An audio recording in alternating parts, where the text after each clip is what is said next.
Bienvenida a Darwin Caraballo, director de la Educa, que es, ay Dios mío, las siglas de Educa. Vamos a ver, aquí está. La Fundación para la Educación. Sí, la director acción empresarial por la educación. Del empresariado. Por la educación. Bienvenido, Darwin. Perdona Tanto esta tiempo señora. que te hemos tenido aquí. Perdona esta señora mayor. Por favor. Que tiene demasiadas cosas. Bueno, hablábamos de que ustedes han realizado lo que nosotros tanto deseábamos ver. Ya han pasado más de 3 meses que se ha iniciado el nuevo año escolar, aunque el último también terminó de la misma manera. Hubiese sido interesante que desde las instancias de gobierno se hubiese hecho un estudio para saber cuánto están aprovechando nuestros niños y cuán efectivo está siendo el sistema de educación a distancia. Ustedes han hecho una encuesta con padres y con tutores sobre precisamente lo que están viviendo en sus hogares con sus hijos, y hay una serie de temas que han sido puestos sobre la mesa en la encuesta. Nos gustaría saber, para empezar, cuál fue, qué cantidad de personas fue en el territorio nacional, la muestra, cuán importante es, y en ese sentido, ¿qué dicen los padres sobre el nivel de aprendizaje a distancia o a través de la virtualidad que están teniendo sus hijos?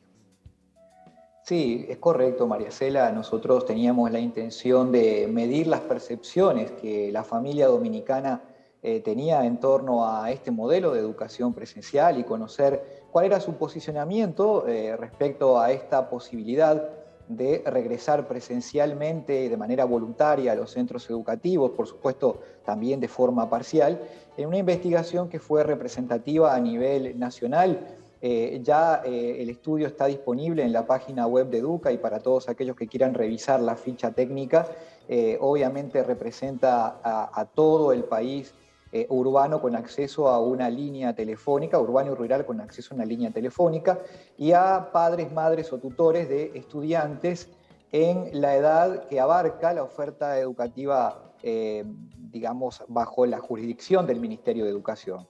Es decir, la primera infancia y hasta el último grado de la secundaria. En eso nos concentramos, que son, en definitiva, en estos tiempos, la educación que conocemos ya como obligatoria para los tiempos actuales.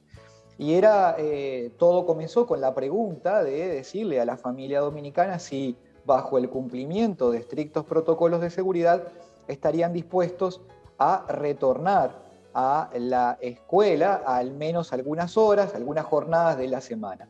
Y esto concluyó en una mayoría absoluta de la familia que demostró que el 60% prácticamente de ellos está dispuesto a que sus hijos menores a cargo regresen parcial o totalmente a los centros educativos, sean públicos o privados. Esta es como la primer gran conclusión que podemos obtener de esta investigación. Es decir, hay una voluntad de la familia de regresar, de ya entender que el complemento de la presencialidad subsana problemas estructurales de un modelo de educación a distancia que es muy válido y es muy bueno, pero que requiere del componente de presencialidad, como lo hablamos en otras ocasiones, y que a su vez atiende a un problema de percepción también de los padres, de que esto ha generado problemas de carácter emocional y de la salud mental de los estudiantes que ya lo perciben los adultos referentes.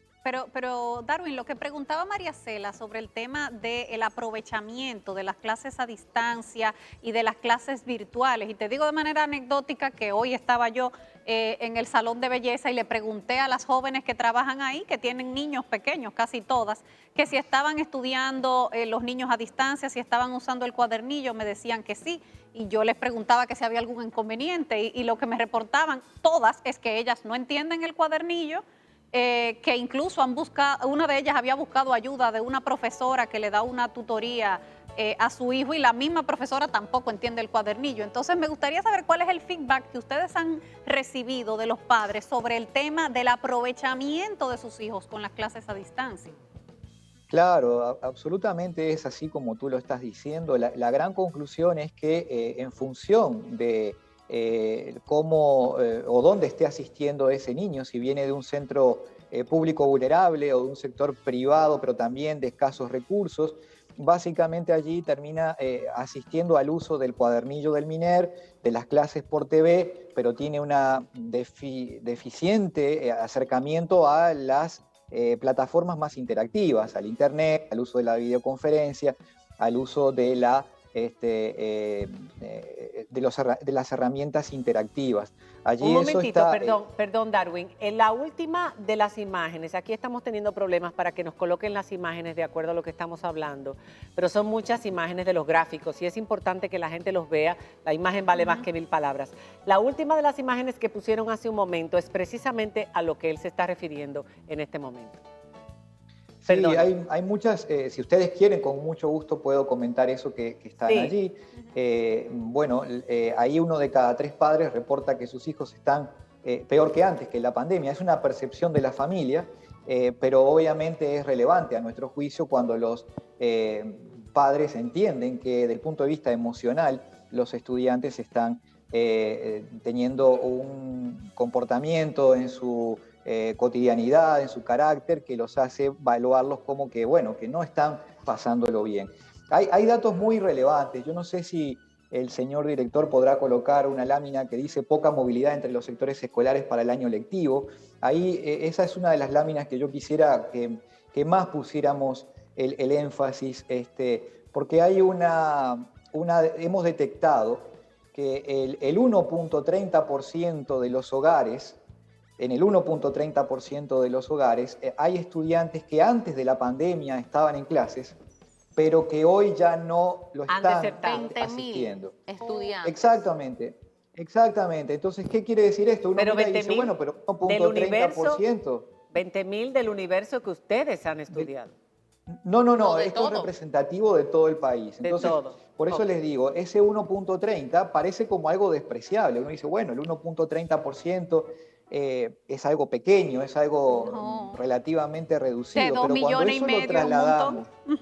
Cuando eso lo trasladamos a los hogares y a la cantidad de niños que están discontinuando su proceso de aprendizaje, se traduce en nada más ni nada menos que 20.000 niños y niñas que hoy están en riesgo de dejar su proceso de formación. Darwin, siguiendo con ese tema, muchos padres que pueden han incurrido en gastos para ponerle tutores a sus hijos y para cuidarlos, incluso le han puesto niñeras, pero hay padres que no pueden, y vi que hay una gran cantidad de niños menores que se quedan solos en sus casas, que ni cogen clase, ni tienen nadie, ningún adulto que los cuide ni que los supervise. Eso lo vamos a ver cuando regresemos después de la pausa. Vamos a continuar conversando con Darwin porque esta encuesta es bastante amplia y hay 2 o 3 puntos más importantísimos con relación a la vuelta a la presencialidad, y nos vamos a sorprender porque mucha gente dice que este clamor viene de los sectores privados que están viendo como sus negocios educativos están yendo a pique, pero que este no es un momento para volver a la presencialidad. Es uno de los argumentos que vemos mucho en las redes sociales cuando se habla de este tema. Y vamos a ver cuál fue el resultado precisamente de esta encuesta y muchas otras preguntas más. Si tiene usted alguna para hacerle a Darwin Caraballo, lo puede hacer a través de nuestro Twitter en María Cela, que trataremos de buscarla y leerla. Cuando regresemos de la pausa, continuamos conversando con el director ejecutivo de Educa.